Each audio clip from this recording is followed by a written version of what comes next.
Lesbians? You thought there were lesbians in The Acolyte? Well, clearly you just don't understand art.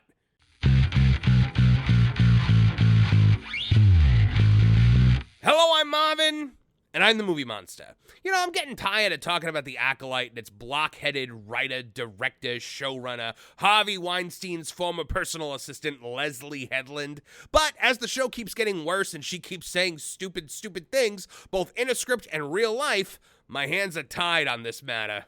You may not know this, but Lesly Headland is gay, and she's made no bones about her intention to base The Acolyte on her experiences as a gay woman. But now she's firing back at everyone mocking her lesbian space witch coven who hide out on Lesbian Witch Mountain in a fortress that looks like a gaping vagina. Because you see, there were never any lesbians there at all! Fools! All of you! The backpedaling is strong with this one, so let's have a look. So you might have thought that we were looking at the gayest Star Wars ever in The Acolyte. And you might have thought that because you heard Lesly Headland say it repeatedly. However, now that her show has 1/4 the audience of Ahsoka, which by the way was a commercial failure, Lesly is backpedaling hard on that. From our friends over at That Park Place, John Trent, the editor-in-chief over there, who is just doing awesome work, says The Acolyte showrunner Lesly Headland sad that her most important piece of art, it's a piece of something, but it ain't art, I'll tell you that much, is being dismantled. Says it's reductive to describe witches as lesbians. Oh yeah, no. Lesbians? What lesbians? There are no lesbians here. There be no witches here, sir! We are just three kindly old spinster ladies! I just want to remind everybody why everyone thinks that this is the gayest Star Wars ever. Because Lesly Headland has said that this is the gayest Star Wars ever.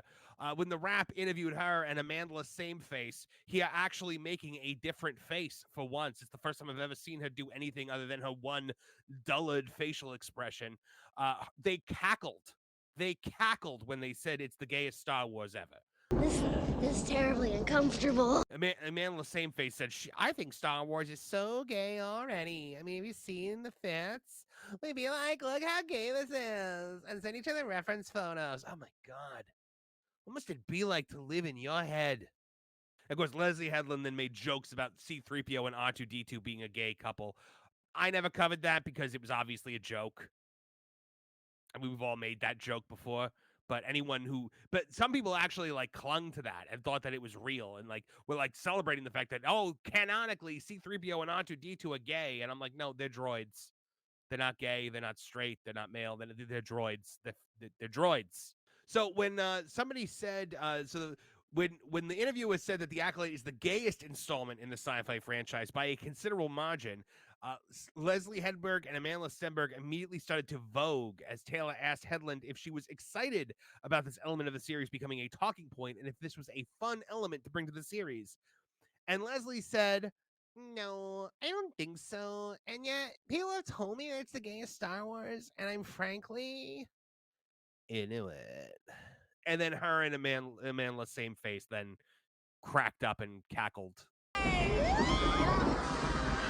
All the way back as far as 2021, the lesbian element of this show was being touted by outlets such as Advocate. Lesbian Lesly Headland brings a queer lens to Star Wars franchise. Could you imagine, like that's how they bill you? Lesbian Lesly Headland. Like she's a professional wrestler and that's like her moniker. The American Nightmare, Cody Rhodes, Lesbian Lesly Headland. So it says Lesly Headland is excited to bring her queer point of view to a galaxy far, far away. And then there's a quote down here from Leslie where she says, in the same way that the original Star Wars film, A New Hope, is about a young man living in Modesto, California, who doesn't want to take over his dad's hardware store, there's just no way that me being a queer woman is not going to be reflected in my work. I could try not to do it, but why would I? It just feels like a natural extension of what I do. So let's fast forward to today. Lesly Headland, the former personal assistant to Harvey Weinstein and the showrunner of Star Wars The Acolyte, claims she is sad because her show is being dismantled.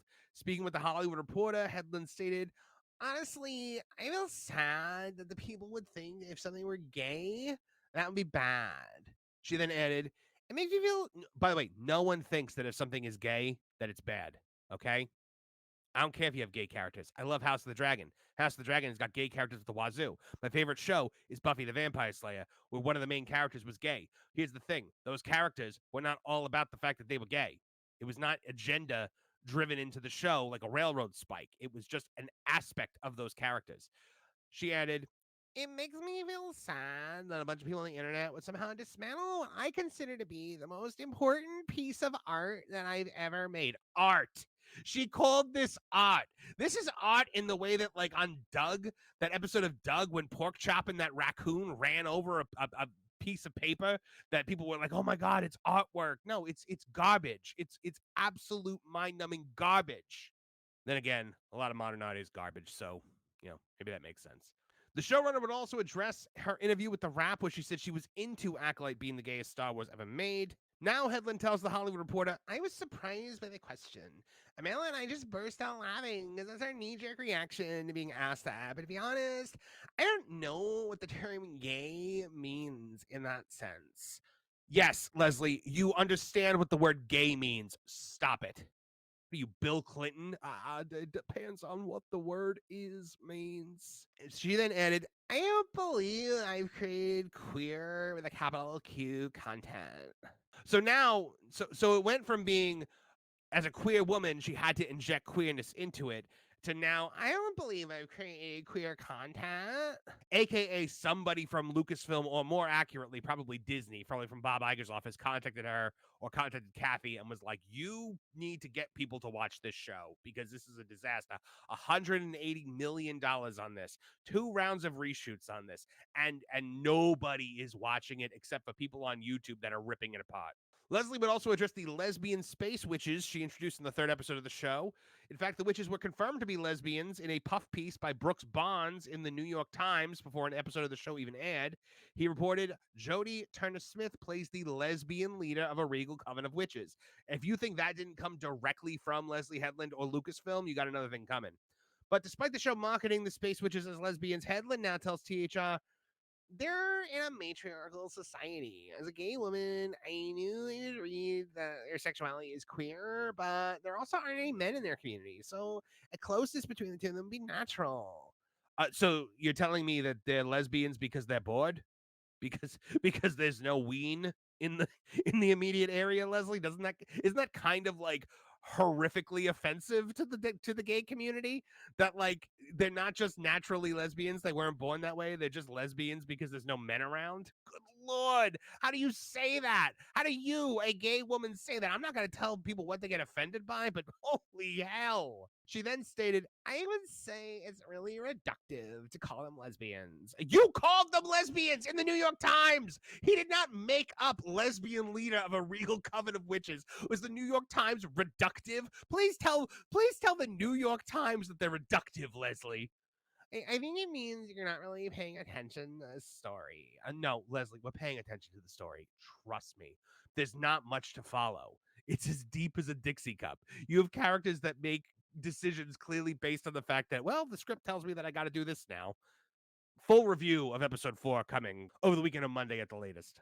John Trent goes on to say, "It's likely that Lesly Headland is going to be sad for quite some time, as viewers of the show have made it clear they do not like it. The show's audience score on Rotten Tomatoes sits at 14%. Man, that is embarrassing. But it's embarrassing for the audience, not for the show, according to Paul Tassi of Forbes. So let that sink in, folks. I don't know what I'm more offended by, the fact that she's backpedaling on her well-known agenda, or the fact that Leslie called this budget root canal of a script art. At the end of the day, our convictions are what truly shape us as people, and those who abandon their convictions are just hypocrites. And there's no one Marvin the Movie Monster hates more than a hypocrite. So, even if I rolled my eyes at Leslie's obvious social and political messaging, I at least respected the fact that she had those convictions and stuck to them. Now she's just another arrogant Hollywood phony talking about her art. Hey, thanks to everyone who helped this channel grow in the last week. We've more than doubled our subscriber count as we're about to hit full monetization. Once that happens, I can dedicate even more time to creating content both here and on our sister page, Tooneytown Wrestling. So be sure to like, share, and subscribe. Click the bell icon to get notified of new videos as they drop. It really helps our new channel out. From all of us here at Tooneytown TV, I'm Marvin the Movie Monster. Now get out of here!